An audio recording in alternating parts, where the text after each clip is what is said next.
Well, we thought we'd be talking about a Phillies NLCS battle this week, but nope. Instead, we're talking about the team's plans for next season, which we can say for sure now will include Rob Thompson as manager.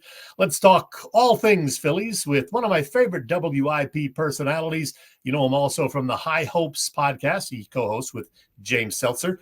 It is Jack Fritz. Hey, Jack.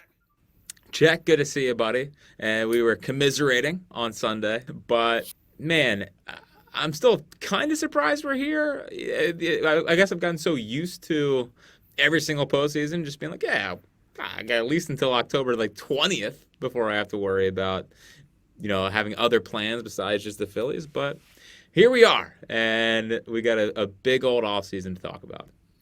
Yeah, we had a good time Sunday at the Dalton Foundation event. That was a real good time. Good to see you there. First things first, Rob Thompson getting the extension. We know that now. He gets a year added to his contract, so through 2026 now. They will also bring back the entire coaching staff next spring. I know you've commented about it. What does that say about the state of the Phillies and what the offseason might bring? Yeah, well, obviously that means that they believe it's a player's issue. And in talking or listening to them talk yesterday, I hope that that's not their mentality of run it back. I know the big takeaway from yesterday felt like run it back, but I'd be surprised. I'll take it as that was just setting up the offseason rather than how they really believe. At least I hope that's the case. Thompson coming back's fine. If you're not going to change the core, I would not have brought back Rob Thompson because I think you're just going to end up in the same spot. I never thought it was Rob Thompson's fault as to why they're currently home. I did agree it was a player's issue, but if you believe in the players, I don't know what you can do to kind of shake this whole thing up. I don't think they're just fine. I don't think it was just they ran into a hot team. I think there's something more structurally wrong here. So, I was a little surprised. I knew they didn't want to head into a lame duck year, but the bigger surprise for me is Kevin Long. I know hitting coaches, they're not like offensive coordinators in football. Like, they don't matter as much. But at the same time, you've seen this team struggle to adjust for 2 years. And if he's brought back because of some pie in the sky or getting Juan Soto reason, that feels like a stretch to me. I was surprised Kevin Long's back. A little disappointed he's back. Gotham, I wanted back. I think he's a stud. And Thompson, again, I'm fine with it. I just hope that there's more of a shakeup with the roster than they led on yesterday. Well, yeah, you said on the High Hopes podcast last week that the Phillies do need some real changes in the offseason. So what do you think? What current Phillies are most likely to be traded? Bohm, Marsh? Bohm, Marsh, I think are the two to look at. They're stuck a little bit. I mean, 1 year of JT, no one's going to really take that. I don't think you have to move on from him at this point. Harper, obviously not going anywhere. Stott, I think maybe they'd explore something with Stott. Turner, he's pretty locked in with Trey. Really, it's just I think a lot of people are over the daycare. I don't need to hear about the daycare. You're almost 30 years old. We can't be doing the daycare thing anymore. So I think Marsh and Bohm and Stott are like one of those three and looking for some kind of upgrade. They're going to have tough conversations. There was some talk yesterday on the station of like, well, do they float Schwarber out there because he has some real value? I wouldn't. I think he's too important. I love Schwarber. I think he's a core Philly. So I'd actually look to extend him this offseason if they could. But, yeah, I just running it back with the same coaching staff and expecting the fan base to be as in as they were last year, I think is asking a lot. So, again, I hope yesterday was lip service and they can really attack this offseason the way they should. Well, you already mentioned the name, Juan Soto, the connection with Kevin Long. Just 26 years old next week. Soto hits free agency. Any chance the Phillies break the bank again and sign Juan Soto? It's a stretch, 100%. I mean, it's a stretch. I wouldn't put anything past them. I know they were in on Yamamoto last year. Whether that was deferrals or whatever, they got to 330 with him. So they know how much it's going to cost. There's been talks behind the scenes that they're going to be in on Juan Soto. So I think they're going to try. I think it's definitely a reach as of right now. But if there's one guy to break the bank for, if there's another guy to give a $500 million contract to, It's Juan Soto. He's 26. He's a Lock Hall of Famer. He's a stud. So him and Yeah. CBP with these guys would be ridiculous. I would do jumping jacks. You wouldn't be able to wipe the smile off my face for months. I'd be through the moon. I'd be freaking out. Don't think it's going to happen. Well, all throughout the postseason and at the Tuesday presser, we heard a lot about the Phillies hitters' chase rates and the need to hit to all fields. Oh. Why is this such a constant problem with this team? Well, it's all we heard yesterday was, well, yeah, we got to go the opposite way. You use the whole field. Well, these guys are 30, almost like most of them, 28 to 32 years old, 33 years old. You're not changing that. It comes down to getting those kind of players in here. I mean, listen, Stott should be one that uses the whole field. Turner should be the one that uses the whole field. Bohm should use the whole field. But hearing Rob Thompson say, we told them that every day, and then we're going to run back at the same guys and the same hitting coach and expecting something else, that seems insane to me. So, yeah, I don't think hitting the other way is the end-all, be-all. I think finding more patience, getting on base more. Listen, hitting the other way is a nice buzzword to say, but I don't know. It fell on deaf ears, I think, yesterday with the whole, yeah, we just got to hit the opposite way. That's not an idea. That's not a strategy. That is more hoping, and to expect guys as seasoned as they are to all of a sudden be like, hey, Castellanos, just go the opposite way and don't chase. He tried that last year, and he's hitting 180 after May. So he's not going to do that. And I don't know. For a lineup that's pretty locked in to try to say, hey, just go the opposite way, felt like wishful thinking. Yeah, like you, I was really frustrated watching the NLDS. Harper and Castellanos were both fine, but Kyle Schwarber hit the first at-bat home run and then one for his next 15. Trey Turner, 0 extra base hits, no RBI. Alec Bohm and Brandon Marsh, 1 for 13 each. Bryson Stott, that huge game 2, 2-run triple, but just 2 for 11 overall. Jack, why are these guys disappointing us again this year like this? I can't take it. I know. It's brutal. And I wish I had like a clear-cut answer for you, but They strike out a lot. They struggle to see spin, and that's my thing with Kevin Long is that his whole strategy, has been hunt the fastball, hunt the fastball, hunt the fastball, and the Phillies pretty okay, I guess, at hunting the fastball. But with the way the game's changing, everything's about spin, everything's about sweepers, everything's about cutters. So if you're only, I'm sure they're not only teaching guys to hit fastballs, but it feels like the game is trending towards a way that is moving from what Kevin Long kind of does. It feels like they've underachieved offensively. It's funny, the Phillies offense and the Eagles offense, they look the same. They're both underachieved with huge names, but very true. I don't know how to get the most out of them. Jack, we need to talk about the pitching staff. Wheeler, Nola, and Sanchez should be fine. Are we confident that we're going to be seeing more of the amazing first half of 2024 Ranger Suarez and less of the not good at all second half Ranger? Yeah, he's starting to look more and more like a guy that might not be able to hold up through an entire season. I mean, even in 2022, they put him on the IL with back spasms, missed some time last year, and then obviously this season was dealing with maybe dead arm with some back issues. Who knows? He seems like more of a low 100s kind of innings guy rather than a guy that you can, pencil in there every fifth day for an entire season like you feel like you can with Wheeler and Nola and Chris Sanchez too. I think one more year we'll be able to put him in kind of that category. The most interesting one is going to be Painter from a rotation standpoint because I think people have this idea that Andrew Painter is going to lock down the fifth starter spot. He's going to pitch every fifth day. That's not going to happen. He's going to pitch. I'd be shocked if he pitched 125 innings. It feels like 100 innings maybe.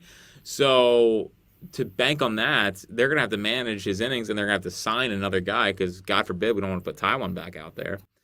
So, so the rotation's more in flux, I feel like, than on paper it looks like. So, yeah, I mean, it's Ranger. I think you're going to, at worst, you're going to get a pretty good pitcher that for some reason shows up in the postseason, and you just kind of trust him from that standpoint. He did it again. I mean, he was horrible at the end of the season. His ERA was like over 6, and then he gets into game 4 and he's good. He's just getting out of big jams and stuff like that.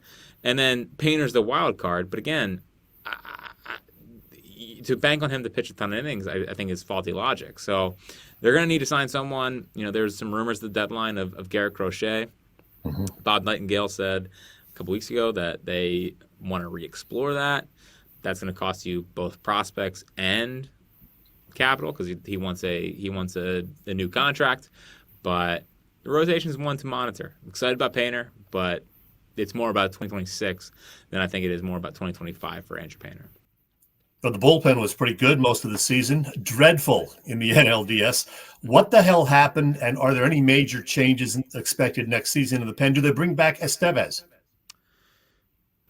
It's a tough one. I think Estevez is a good bullpen arm to have. Do not need him closing out games. And, there's certain times, in game 3, for instance, they're down 4-0, kind of still in the ball game. Don't want to give it away.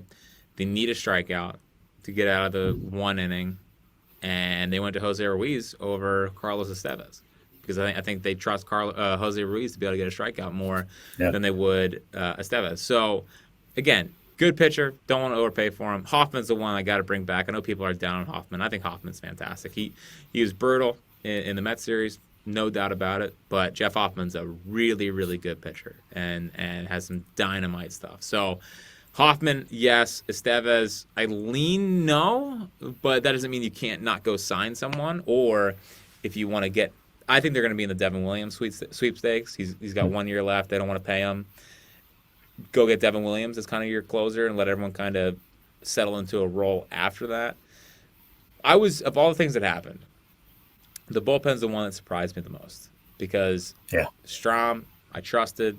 Hoffman, I trusted. Kerkering, trusted.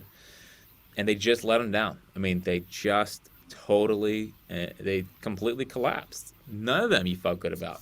Whereas for a majority of the season, you felt like it was ball game when they came in. So on paper, really good bullpen. Ultimately did not live up to the hype.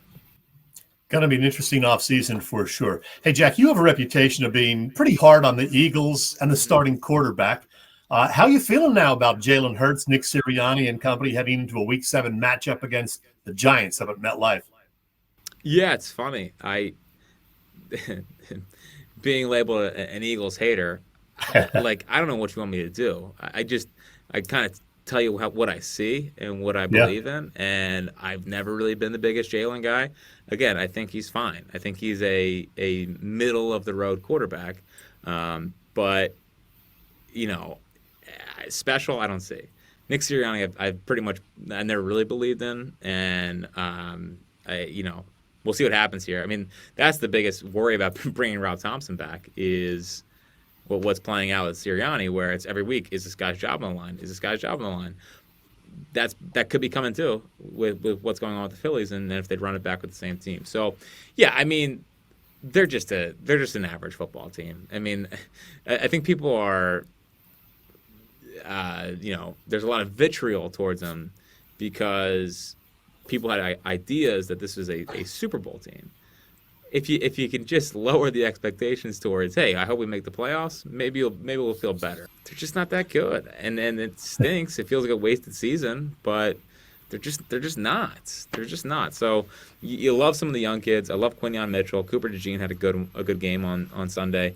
See some growth there. Offensively, it's just been a disappointment. I mean, they struggle to score 20 points against every single week with that kind of offensive firepower they have, and there's been a lot of conversations about, okay, well, is it Nick Sirianni get his hands in the offense? I just find that so hard to believe. Why would the guy who's been spent all offseason saying, I'm not going to be in the offense, and the Eagles are saying, don't touch the offense, why would he be coming into Kellen Moore's office and be like, hey, run the bad stuff. Let's make this offense as boring as possible. So it's tough. It's tough go. Now, going to make the Giants game on Sunday excruciating. There's no doubt about it. Excruciating. It's not going to be an easy win. So we'll see. Hopefully they go out and Saquon scores like 2 or 3 touchdowns. 2 minutes left. 3 and out. I'll let you go. First thing, what is the toughest thing about working with Ike and Spike? Yeah, I mean it's topics every day, But overall, I mean we're 3 really good friends. So There you go. I think that comes across on the air. I think that if you listen to us, that we sound like we're having a good time. Like really, I think it's been great. Spike, is a huge mentor for me, and we all I think chemistry wise, it's never been an issue. So having to talk about a 3-2 football team that everyone's mad at, or the Phillies, is probably the most is probably the only super hard part about the job. But people were very very skeptical about Spike at the beginning. I feel like, and I feel like people are now opening up to him, which I appreciate because he's a great dude, and we're having a lot of fun. As I mentioned to you when I saw the other day, your daily 5 at 5 is a real favorite of mine and many other folks as well. I'm not going to ask you for 5, but what are a couple of your more memorable non-sports 5 at 5 segments?